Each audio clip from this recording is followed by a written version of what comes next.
Shalom.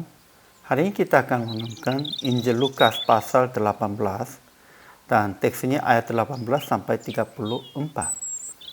Sudah dibagi 3 paragraf. Paragraf yang pertama ayat 18 sampai 27. Peristiwa yang seorang pemimpin kaya pulang dengan sedih hatinya. Paragraf yang kedua ayat 28 sampai 30. Murid-murid yang meninggalkan segala kepunyaan akan menerima kembali dan hidupnya kekal. Paragraf yang ketiga, ayat 31 sampai 34, Yesus mengajak murid-muridnya ke jalan di sengsaraannya. Kesimpulan hari ini, seorang pemimpin di dalam Matiusnya pasal 19 dan Markusnya pasal 10 itu orang muda berbanyak hartanya. Bertanya kepada Yesus, apa yang harus aku perbuat untuk memperoleh hidup yang kekal?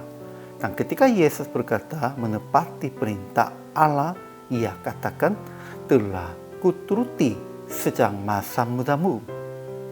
Jadi Yesus berkata, jualah segala yang kau miliki dan bagi-bagikanlah itu kepada orang-orang miskin, kemudian datanglah kemari dan ikutlah aku.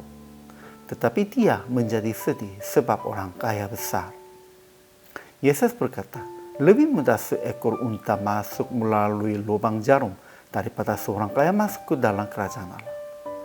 Kemudian memberikan janji kepada murid-muridnya akan mereka menerima kembali lipat ganda pada masa ini juga, dan pada zaman yang akan datang ia akan menerima hidup yang kekal. Juga berkata tentang penderitaannya, mati dan bangkit pada hari yang ketiga.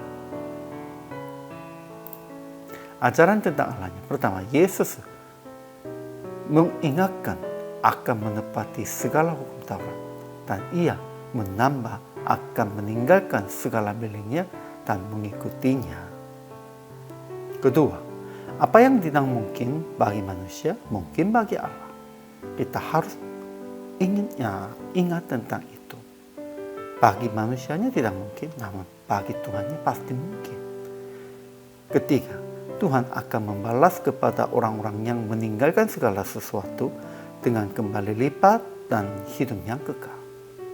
Keempat, Yesus pergi ke Yerusalem untuk diserahkan kepada bangsa-bangsa yang tidak mengenal Allah, diolok-olokkan, dihina dan diludahi, disesat dan dibunuh dia. Tetapi pada hari yang ketiga ia akan bangkit. Ajaran tentang manusianya. Pertama, seorang pemimpin yang kaya bertanya kepada Yesus tentang cara untuk memperoleh hidup yang kekal. Tapi ketika Yesus perintahkan akan meninggalkan segala sesuatu dan mengikutinya, dia pulang dengan sedih hatinya karena ia sangat kaya. Sebenarnya bukan hanya kekayaan sajanya, dia juga tidak meninggalkan statusnya sebagai pemimpin pun juga. Kedua, orang yang beruang susah masuk ke dalam kerajaan Allah. Lebih mudah seekor unta masuk melalui lubang jarum daripada seorang kaya masuk ke dalam kerajaan Allah. Memang itu tidak mungkin, bukan. Memang mungkin, namun susah. Kalau mereka orang yang beruang meninggalkan segala sesuatu dan memakainya untuk orang-orang miskin dan orang-orang yang lain, memang mereka pun juga bisa masuk ke dalam kerajaan Allah.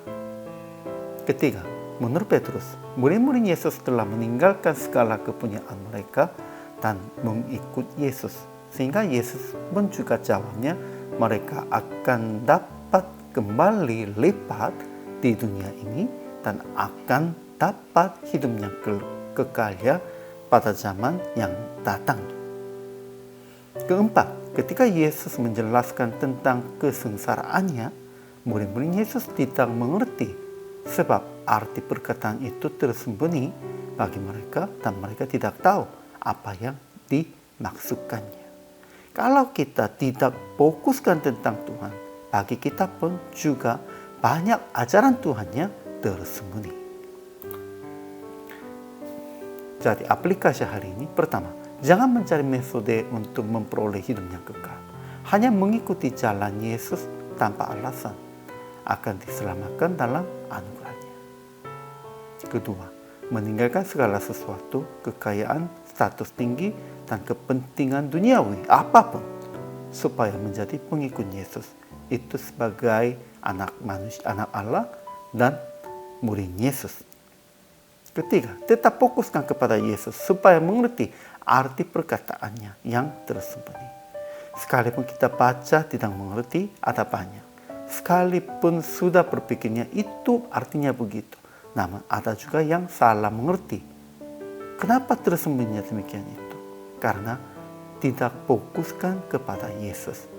Pada waktu kita fokus tentang Yesus, melihat kehidupannya, kita juga baru bisa mengerti tentang perkataannya, ajarannya, dan semua firman di dalam Alkitab. Akhirnya praktik hari ini, meninggalkan segala sesuatu, kekayaan, status tinggi, dan kepentingan duniawi, dan yang lain apapun, meninggalkan aja, supaya hidup sebagai anak Allah, dan supaya mengikuti jalan Yesus. Ya, kita juga harus mengikutinya jalan Yesus dan hidupnya juga sebagai anak Allahnya. Itu bukan hanya sendiri. Orang-orang yang melihat kehidupan Anda pun juga harus mengakuinya demikian itu. Ini penting. Dan inilah hamba Tuhan. Hari ini juga selama melayani, Tuhan Yesus memberkati.